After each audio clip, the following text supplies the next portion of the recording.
Hey everyone, it's me Hamza and you are watching H T reacts. Welcome back to the channel. कैसे हैं आप सब? ठीक ठाक हैं?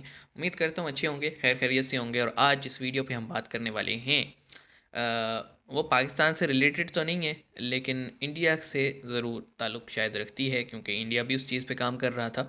और इंडी प्लस न्यूज़ ने जो टाइटल दिया है वो ये है कि तुर्कीज़ फर्स्ट, टर्की तो नहीं कहना चाहिए, तुर्किया फर्स्ट, नाम चेंज हो गया, Türkiye first unmanned aircraft flight. Bharat हैरान, चाइना ने बनाया बिना पायलट के जेट। चाइना कह रहा हूँ, तुर्किया ने बनाया बिना पायलट के जेट। Hashtag Kizil Elma. सुर्ख से बड़ी अहमियत है जनाब इस वर्ड की। टर्किश जो अपना कह लेंगे, तुर्किया जो पीपल हैं उनके उसमें जो है ना, बड़ी अहमियत है इसकी। आप कह सकते हैं कि एक विजन की तरह का वर्ड है कि ये हमेशा से उनके कल्चर का पार्ट रहा है, किजल एल्मा। तो आइए देखते हैं क्या सीन है।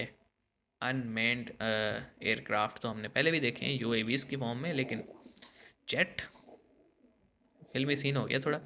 शुरू करते हैं, 3 2 1 एंड गो। 14 Aralık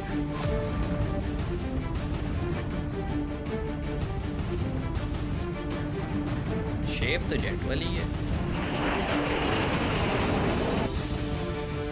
तो दोस्तों, तुर्की तुर्की तुर्की सारी तुर्किया दुनिया में तुर्किया तुर्की तुर्किया। जैसा देश आज हैरान करता जा रहा है अपनी रफ्तार से। दोस्तों, भारत तो अभी आ गया सोच ना ही रहा था 2023। कि अपने देश के अंदर बहुत कुछ अनमैन्ड चेंज होगा। फाइटर जेट बनाएगा, लेकिन उसको लेकर डीआरडीओ कुछ हद तक तैयारी भी कर रहा था।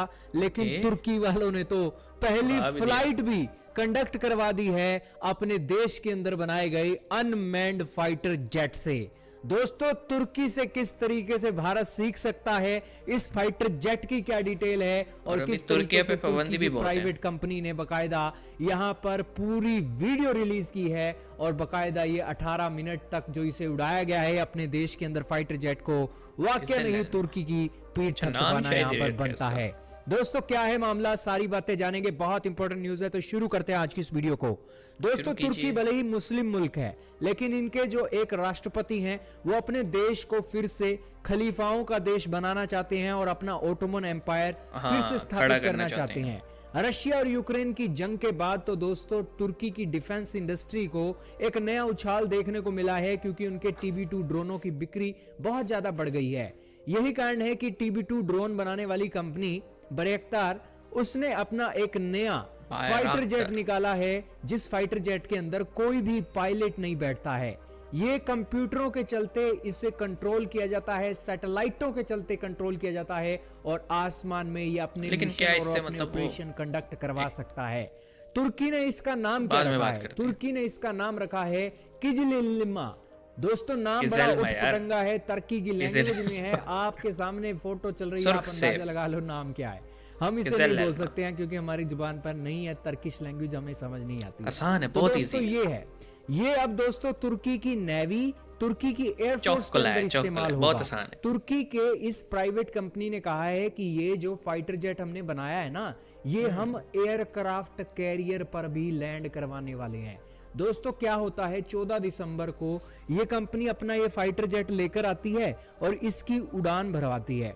दोस्तों, फाइटर जेट की उड़ान भराना तो बहुत आसान काम है, लेकिन इसकी लैंडिंग करवाना बड़े बड़ों के होश उड़ जाते हैं। दोस्तों, इन्होंने ना सिर्फ एक टेक ऑफ करवाया, बल्कि इसकी लैंडिंग भी बिल्कुल सेफली करवाई और 18 मिनट तक इसे हवा में भी उड़ा कर रखा। दोस्तों, इस प्रोजेक्ट की शुरुआत 2021 की गर्मियों में हुई। मार्च 2022 में इसकी असेंबली लाइन में इसकी पहली तस्वीर सामने आई थी, और फिर सितंबर 2022 के अंदर इसका पहला इंजन का टेस्ट किया था तुर्की की इस प्राइवेट कंपनी ने। फिर इसके ग्राउंड टेस्ट किए, फिर टैक्सी टेस्ट किया, और 3 दिसंबर को इसका जंप टेस्ट भी किया गया, और 14 दिसंबर को तो इन्होंने हवा में ही अपना फाइटर जेट उड़ा दिया। 2021 के अंदर प्रोजेक्ट शुरू किया प्राइवेट कंपनी ने, और 2022 के अंदर तो एक पहली साल उड़ान भरा दी। हालांकि ये सारी डिटेल निकली है तुर्की के इस प्रोजेक्ट की। अब दोस्तों, इस प्राइवेट कंपनी की पीठ थपथपानी होगी। सरकारी कंपनियां होती तो तुर्की भी यहां पर लेट लतीफी बरत जाता। इस फाइटर जेट की खासियत क्या है, सबसे पहले तो ये सुनिए। दोस्तों, इस फाइटर जेट, ये फाइटर जेट 6 टन का मैक्सिमम टेक ऑफ कर सकता है। 1.5 टन का ये असला बारूद लेकर जा सकता है। 35 से 40 हजार 40,000 फीट फुट। तक ये उड़ान भर सकता है और 4 से 5 घंटे तक ये हवा में भी रह सकता है।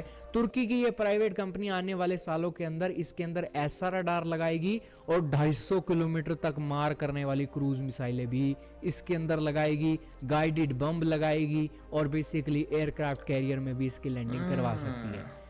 लैंडिंग करवा सकती है। तो पहली बात तो ये कि मेरा एक क्वेश्चन है, अगर कोई टेक्निकल बंदा हमें देख रहा है, ख़ास तौर पे अगर उसका एयर फोर्स से ताल्लुक़ हो, कि देखें जो डिसीजन एक पायलट रियल टाइम में ले रहा होता है, वो उसको पता होता है सराउंडिंग पे, उस पर अपना प्रेशर होता है, तो वो कहते हैं ना आपका नेचुरल सिक्स सेंस भी कोई चीज़ होती है। तो ये एक एक पायलट जो ऐसे ग्राउंड पे से कंट्रोल कर रहा होगा, कहाँ दोनों चीज़ें सेम हो सकती हैं? मतलब एक है स्टिल, मुझे लगता है कि इसकी जो एफिशिएंसी होगी, अ, वो एक बिल्कुल जिसे कहें ना कि रियल टाइम में एक पायलट हो उसके मुकाबले में कम ही होगी। मेरे माइंड में ये जैसे बात आ रही है। बाकी किज़ेल्मा जनाब, किज़ल एल्मा भी कहते हैं लोग, जो स्टार्टर होते हैं वो किज़ल एल्मा कहते हैं, किज़िल एल्मा भी कहते हैं, लेकिन जो एक्चुअली वर्ड है वो किज़ेल्मा है। किज़ेल्मा सुर्ख सेब, ठीक है। बड़ी आसान लैंग्वेज है तुर्किश, इंतहाई आसान है। मतलब comparative to many other languages, Turkish languages so easy, आप कह सकते हैं। तुर्की है दिल चौक को लाए है, तुर्किश लैंग्वेज बहुत आसान है।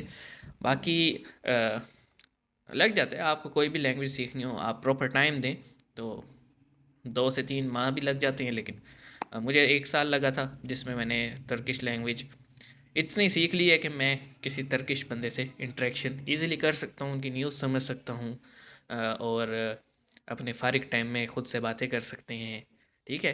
कुछ दूसरी लैंग्वेज आने का बंदे को एक और फ़ायदा भी होता है कि गुस्सा अगर किसी पे आ रहा है, बंदे को गालम गलौज करनी है तो बंदा बोल सकता है, सामने वाले को क्या ही पता लगेगा। लेकिन अच्छा था वीडियो, इंफॉर्मेटिव था। बाकी जहाँ तक इन्होंने बात की प्राइवेट कंपनीज़ की, तो प्राइवेट कंपनी भी इस तरह के काम जब करती हैं तो वो मेरे ख्याल में दौलत यानी गवर्नमेंट के बगैर नहीं कर सकती, ठीक है। हम तुर्किश वर्ड साथ साथ इसलिए यूज़ कर रहे हैं, वीडियो तुर्की से रिलेटेड है ना, तो नहीं कर पाती, ठीक है। ये मेरा मानना है। बाकी ये जो उजागता है, ये जहाज़ जो है ये सही है। आने वाले आपको मैं बता चुका हूँ ना कि रजब तैयब अर्दगान साहब जो हैं वो ये एक विज़न रखते हैं भाई, कि तुर्की इस वक्त एक सेकुलर कंट्री है। मुस्तफ़ा कमाल अतातुर्क ये पाशा थे, आखिरी जो भी बादशाह थे तुर्किया के। तो इन्होंने फिर एक रेजिस्टेंस फाइटर बनाई, फाइट टीम बनाई थी, और उसको हम ये भी कह सकते हैं कि अगर किसी ने बहुत डिटेल में ये चीज़ समझनी हो तो एक इनका शो भी है, पाया तहत अब्दुल हमीद, आप वो दे सकते हैं। उसके 5-6 सीजन हैं, बड़ा ही इंटरेस्टिंग है। लेकिन मैं इतना ज़रूर कहूँगा कि मुस्तफ़ा कमाल ने जो भी डिसीजन लिए, उन्हें कुछ लोग उन्हें अच्छे अल्फाज में याद करते हैं, कुछ नहीं करते, लेकिन जो भी उन्होंने डिसीजन लिए वो तुर्की के सर्वाइवल के लिए थे। मतलब अलाइड फोर्सेस ने जो हाल किया था ऑटोमन एम्पायर का और ऑटोमन लेगेसी का, तो मेन लैंड टर्किया जो है एटलीस्ट वो उसे बचाने में कामयाब रहे थे मुस्तफ़ा कमाल साहब। और फिर उन्होंने बहुत सारे ऐसे काम किए जिनसे अलाइड फोर्सेस को ये हुआ कि हाँ भाई तुर्की सेकुलर कंट्री है। अब वो आप कह लें कि हिकमत के तहत लिए थे या सर्वाइवर के तहत या वाकई ही लिए से, वो हम कुछ कह नहीं सकते। लेकिन जब से ये तैयब अर्दगान साहब आए, इन्होंने एक ऑफेंस की है, और ये इनकी आपको पता है कि टर्म भी बहुत स्ट्रॉन्ग है।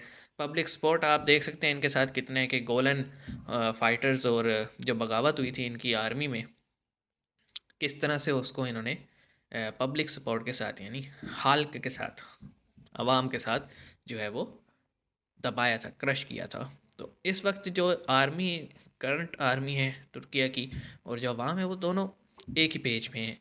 और आपको पता है ट्रीटी ऑफ लुज़ान जो है वो ये लास्ट ईयर है उसका, 100 ईयर कंप्लीट हो जाएंगे और फिर मैं ये समझता हूँ कि मिडल ईस्ट और यूरोप में भूचाल आने वाला है, लिटरली भूचाल आने वाला है, क्योंकि तुर्किया ने क्लेम करना है अपने उन इलाकों को जो उसने खोए थे आज से 100 साल पहले।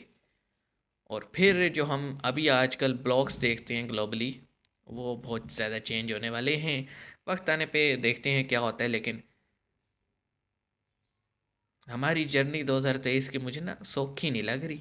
मतलब ऐसे ऐसे फ्लाइट जाने वाली है हमारी, हिलते हिलते। चलो कोई बात नहीं, आप क्या समझते हैं इस वीडियो पे कमेंट सेक्शन में बताइएगा। मिलेंगे नेक्स्ट वीडियो में। सी you guys, Guru शुरूज, C you.